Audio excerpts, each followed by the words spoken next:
प्यारे दर्शकों, नमस्कार। आपका बहुत बहुत स्वागत है। आज हम बात करेंगे वाल्वुलर हार्ट डिजीज़, इसके कारण और होम्योपैथिक ट्रीटमेंट के बारे में। वाल्वुलर हार्ट डिजीज़ को समझने के लिए हमको वाल्व्स के बारे में समझना जरूरी है। हार्ट के अंदर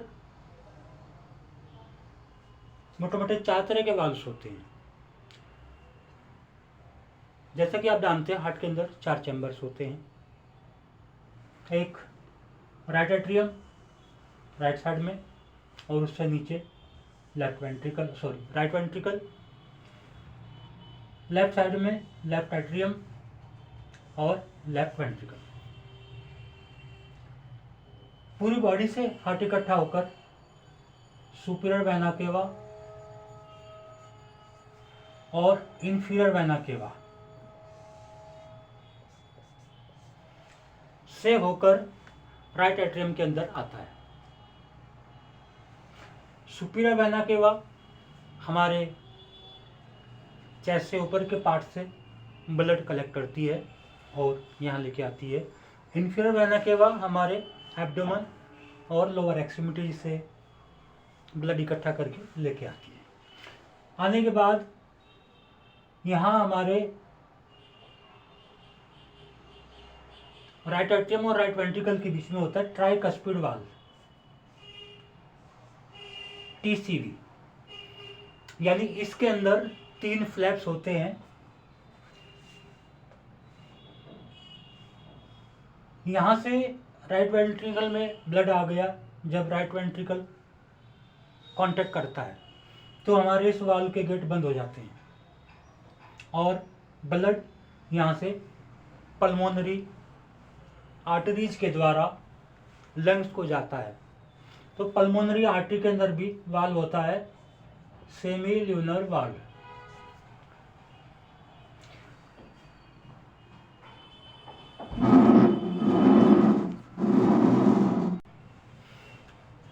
लंग्स में ऑक्सीजनेशन होने के बाद ब्लड पल्मोनरी वेन्स के द्वारा लेफ्ट एट्रियम में आता है और लेफ्ट एट्रियम और लेफ्ट वेंट्रिकल के बीच में बाइकस्पिड वाल्व्स होते हैं, बीसीवी।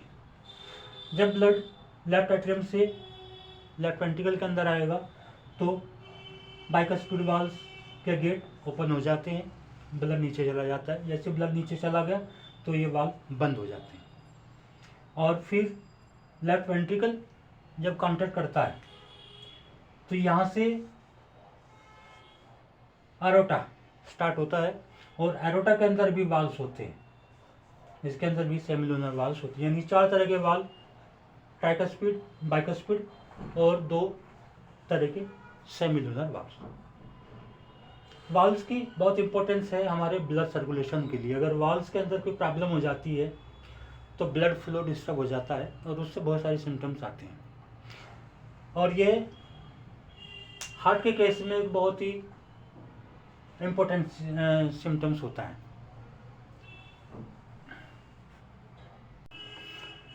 वाल्व्स हमारे फाइब्रस स्ट्रक्चर होते हैं, यानी फाइब्रस का छल्ला इस तरह, और इसके अंदर ये वाल्व्स हमारे स्थित होते हैं। ये हम ट्राइकस्पिड वाल्व्स को देख रहे हैं। तो ये रिंग और इसके अंदर ये फ्लैप्स हैं। जब ब्लड आएगा तो ये बाहर की तरफ खुल जाएंगे और जब ब्लड जाना बंद हो जाएगा तो ये नॉर्मल स्थिति में हो जाते हैं। वाल्वुलर हार्ट डिजीज के केस में क्या होता है कि हार्ट में कोई प्रॉब्लम आ जाती है और उसका अफेक्ट इन वाल्व्स के ऊपर आता है। ये फाइबर्स थोड़ा सा रिंग्स जो है फैल जाते हैं, ये बड़े हो जाएंगे तो इस वाल्व्स के अंदर गैप आ जाता है। ये इस तरह से पूरी तरह बंद नहीं होते हैं और इनके अंदर गैप आ जाता है। ब्लड यहाँ आया और आने के बाद राइट वेंट्रिकल में आया। राइट वेंट्रिकल जब कांटेक्ट करेगा तो चूंकि ये वाल्व डिस्टर्ब हो चुका है तो ये ब्लड वापस लीक ऊपर इसके अंदर चला जाएगा और ये बैक प्रेशर डालेगा। बैक प्रेशर डालने से इसके ऊपर दबाव ज़्यादा बनेगा और ये फैलना शुरू हो जाता है और इस दबाव के कारण जो सुपीरियर वेना केवा और इन्फीरियर वेना केवा आ रही हैं, इनके ऊपर भी बैक प्रेशर आएगा तो ब्लड ब्रेन के अंदर कंजेस्टेड होना शुरू हो जाएगा। और इन्फीरियर वेना केवा से जब बैक प्रेशर आएगा तो लीवर के अंदर कंजेशन और एक्सट्रीमिटीज के अंदर कंजेशन होने से एडिमा की दिक्कतें होने लगती हैं।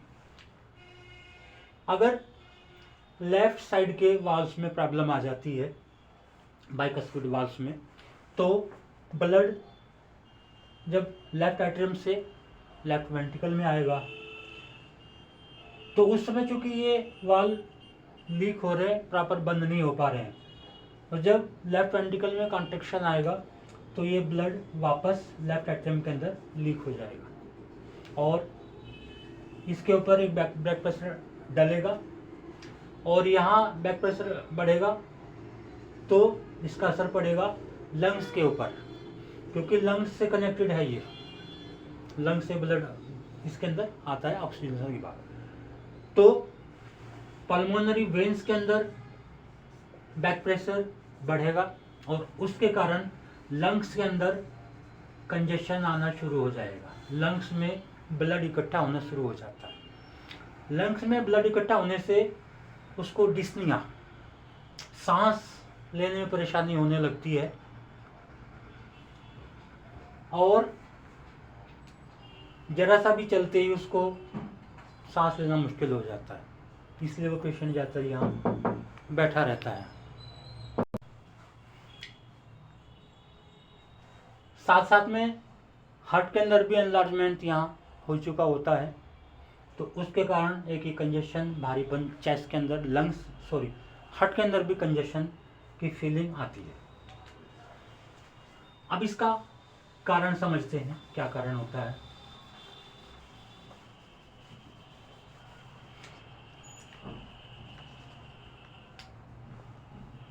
एक तो ये प्राइमरी होती है, यानी डायरेक्ट ही वाल्व अटैक हो जाते हैं, और दूसरा होता है सेकेंडरी। सेकेंडरी वाल्वुलर डिजीज में कोई और ऑर्गन अफेक्टेड होता है और उसके कारण वाल्व्स अफेक्टेड होते हैं। Primary valvular disease mostly congenital होती है, बच्चे के अंदर सिंस बर्थ ये प्रॉब्लम मिलती है और उसको फिर सर्जरी के लिए ले जाया जाता है। दूसरा, रूमेटिक फीवर के कारण। रूमेटिक फीवर होता है स्ट्रेप्टोकोकस ए के कारण, और स्ट्रेप्टोकोकल इन्फेक्शन में फीवर आएगा, गले में इन्फेक्शन होगा और सीधा वाल्व्स और एंडोकार्डियम के ऊपर अटैक होता है। सेकेंडरी डिजीज में एक कारण होता है मायोकार्डियल इन्फार्क्शन, हार्ट के अंदर ब्लड फ्लो कम, हार्ट के मसल्स डैमेज हो जाते हैं और उसके कारण वाल्व्स में अफेक्टेड आ जाता है, रिंग्स फैल जाती है वाल्व्स की और उससे इनके अंदर लीकेज होना शुरू हो जाता है, गैप आना शुरू हो जाता है वाल्व्स के अंदर और वो हो जाता है। दूसरा एक कारण होता है ऑटो इम्यून डिजीज।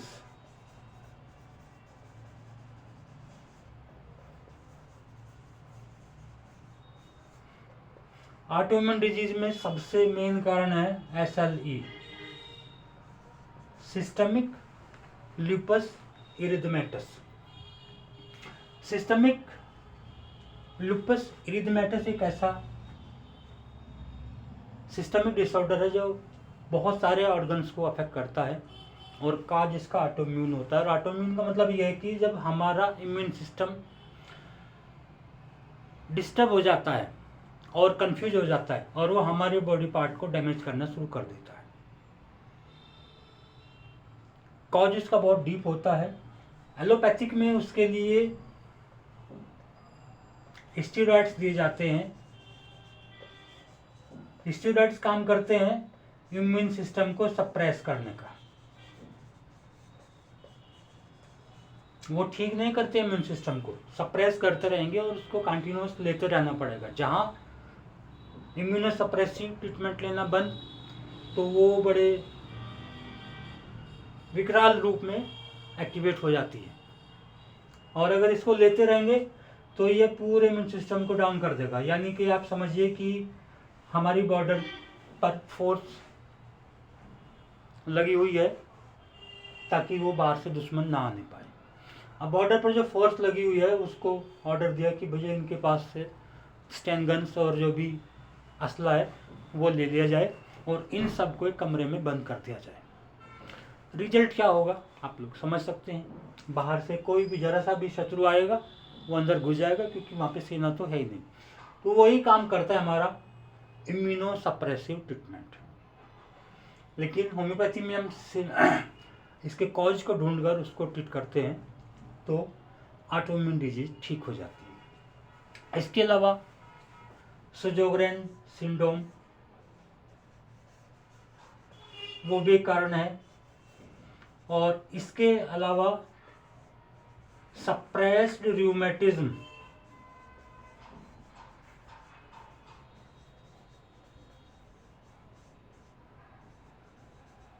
जॉइंट में पेन था, आर्थराइटिस थी, उसको किसी बड़े इफेक्टिव तेल के द्वारा या एंटी इन्फ्लेमेटरी ड्रग्स के द्वारा ठीक कर दिया गया, तो वहाँ से वो अपनी डायरेक्शन बदल लेगा। ठीक नहीं होगा, वो उनको लगेगा कि ठीक हो गया, लेकिन अपनी डायरेक्शन बदल लेता है और उसका सीधा इफेक्ट हार्ट के ऊपर होता है।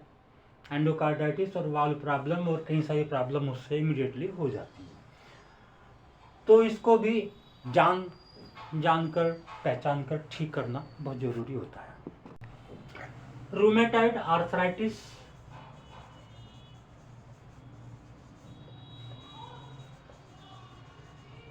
is also one of major cause of valvular heart disease.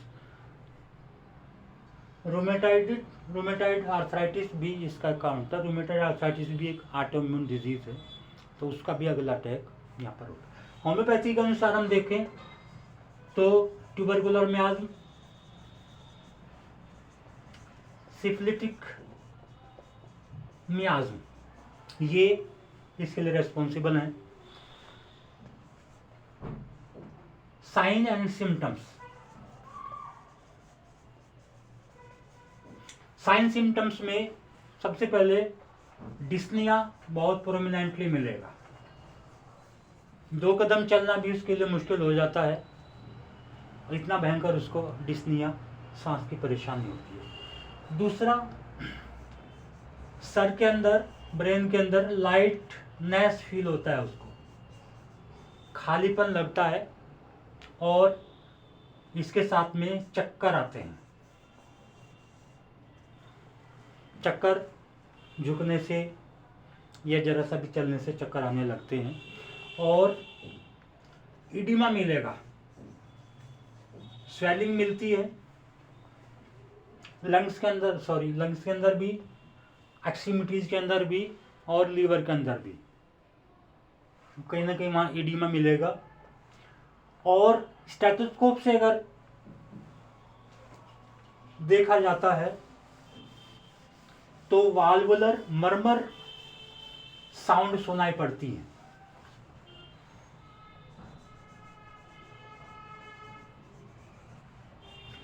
Murmur सुनकर और इसके डिस्निया के 2-3 सिम्टम्स देखकर डॉक्टर समझ जाता है कि इसको वाल्व की प्रॉब्लम है। इसके बाद इको कराया जाता है तो उसमें स्थिति क्लियर हो जाती है। तो मैंने बहुत शॉर्ट में बताया इसके कॉज और सिम्टम्स। इसके बाद बात आती है ट्रीटमेंट की। ट्रीटमेंट के लिए कुछ बहुत ही स्पेसिफिक होम्योपैथिक मेडिसिन हमारे पास हैं। कार्डियोलॉजिस्ट तो सर्जरी के द्वारा वाल्स को चेंज करने की बात कहेंगे, और उसके अलावा उनके पास वो लोग ट्रीटमेंट होता नहीं है, वो करना भी नहीं चाहते, लेकिन होम्योपैथिक में बहुत सारी इसकी मेडिसिन हैं।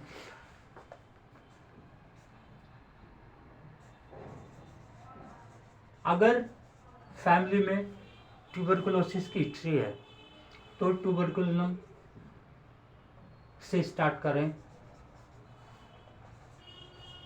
सिफिलिटिक मियाज्म अगर प्रोमिनेंट है या कंजेनिटल प्रॉब्लम है तो सिफिलिनम या कार्सिनोसिन की सिंगल डोज देने के बाद फिर सिम्टोमेटिक ट्रीटमेंट शुरू किया जाता है।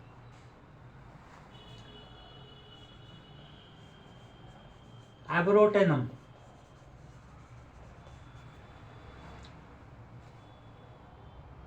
जॉइंट से शिफ्ट होकर डिजीज हार्ट में आ रही है तो एब्रोटेनम काम करता है बहुत अच्छा। इसके लिए बहुत ही स्पेसिफिक मेडिसिन ही होती हैं। सप्रेस्ड जॉइंट पेन हार्ट में आ जाते हैं, कार्डियक मर्मर सुनाई देती है, ब्रीथलेसनेस, एक्सुडेटिव प्लूरिसी इसके अंदर मिलती है, pressing sensation on chest after operation on hydrothorax. किसी के लंग्स में पानी भर गया था तो उसको सिरिंज से निकाल दिया गया, उसके बाद भी छाती में जो प्रेसिव पेन, प्रेसिव सेंसेशन बाकी रहता है तो वहाँ पर ये एब्रोटेनम काम करता है। Blue rings around eyes and face, चेहरे पर ब्लू रिंग्स, आंखों के तरफ या चेहरे के ऊपर भी ब्लूनेस, साइनोसिस के लक्षण दिखाई पड़ते हैं, पेट उसका फूला हुआ दिखाई पड़ता है। दूसरी मेडिसिन है बेंजोइक एसिड। बेंजोइक एसिड में सेम कंडीशन है, from suppress rheumatic symptom suppress होने के बाद बेंजोइक एसिड काम करती है। बेंजोइक एसिड में पहले या तो गॉट या रूमेटिक गोट के सिम्टम्स रहे हैं और वो कहीं ना कहीं सप्रेस करा दिए गए हैं, वो इससे मिलती है। और यूरिन में इसकी बहुत ज़्यादा ऑफेंसिव स्मेल या तो अभी रहेगी या पहले रही होती है, वहाँ बेंजोइक एसिड काम करेगा। इसके बाद नेक्स्ट है cactus. Cactus clearly indicated medicine है वाल्व्स के केस में। Congested headache, valvular insufficiency, endocarditis, violent and rapid action of heart का एक्शन बहुत रैपिड वायलेंट होता है, बहुत फास्ट बीट सुनाई पड़ती है और इसके अंदर सेंसेशन होता है, पिकुलर सेंसेशन की तार से बांधे जाने की फीलिंग। हार्ट के अंदर लगता है कि तार से बांधा गया, उसमें स्पेस ही नहीं है कि वो उसको डायलेट कर सके। चेस्ट के अंदर भी ऐसा फील हो सकता है, लंग्स के अंदर भी ऐसा फील हो सकता है, या किसी और आर्टरीज के अंदर भी ऐसे फीलिंग हो सकती है। पाल्पिटेशन इसका लेफ्ट साइड में लेटने से बढ़ जाता है। पसीना, चेस्ट पेन, और इसका पेन एपेक्स ऑफ हार्ट में यहाँ महसूस होता है, वहाँ से ऊपर आर्म्स को जाता है। इस तरह के सिम्टम्स में कैक्टस बहुत अच्छा काम करेगा। इसके बाद नाज़ा बहुत बढ़िया मेडिसिन है। नाज़ा एक स्नेक पॉइजन है। नाज़ा का एक्शन बहुत रैपिड और वायलेंट होता है, यानी स्नेक पॉइजन जैसे बहुत तेज़ी से पेशेंट को मारता है, उसी तरह से की डिजीज में उसी तरह से एक्शन नाज़ा का होता है। जहाँ बहुत ही वायलेंट सिम्टम्स आ रहे हैं तो वहाँ नाज़ा दी जाएगी। वायलेंट नाज़ा के अंदर ईडिमा की प्रवृत्ति ज़्यादा होती है, लंग्स के अंदर ईडिमा है कहीं भी, और इसमें पेशेंट के अंदर सैलिवेशन ज़्यादा होता है, मुंह से लार निकलती रहती है, बड़ा वो घबराया हुआ होता है, डिस्निया बहुत ज़्यादा, और लेफ्ट साइड में वो लेटने में अपने आप को ऐसा ही पाता है, लेफ्ट साइड में लेट नहीं पाता है। हाइपरट्रॉफी, वाल्वुलर लीजन, अकेले रहने में उसको डर लगता है। हार्ट के एरिया में वेट दिखाई देता है। और एंजाइना इसका जो पेन है इसका यहाँ से नेप ऑफ नेक को जाएगा और वहाँ से फिर एक किसी भी लेफ्ट में या दोनों आर्म में जा सकता है। फोरहेड और टेम्पल में दर्द उसके होता है एक्यूट और क्रोनिक एंडोकार्डाइटिस। पल्स इसकी रेगुलर होती है। देखो बहुत इंपॉर्टेंट मेडिसिन है digitalis.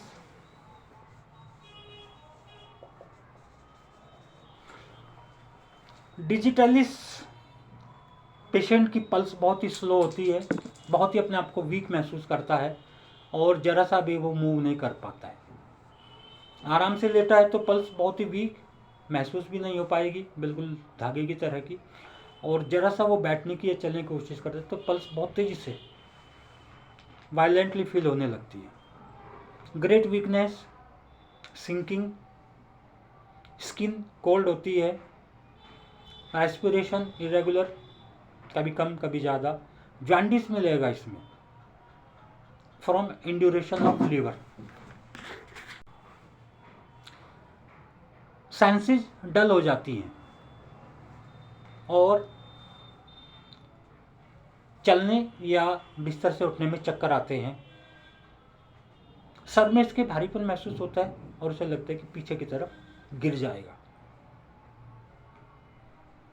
Least moment cause violent palpitation और कार्डियक ड्रॉपसी इसके अंदर मिलती है। स्पाइजीलिया में सिम्टम्स आते हैं एंजाइना या पाल्पिटेशन या वीकनेस के, और इसमें गर्म पानी पीने की इच्छा होती है। गर्म पानी पीने से उसको आराम मिलता है। डिस्निया होता है उसको, और उसके लिए राइट साइड में उसको लेट जाना पसंद होता है।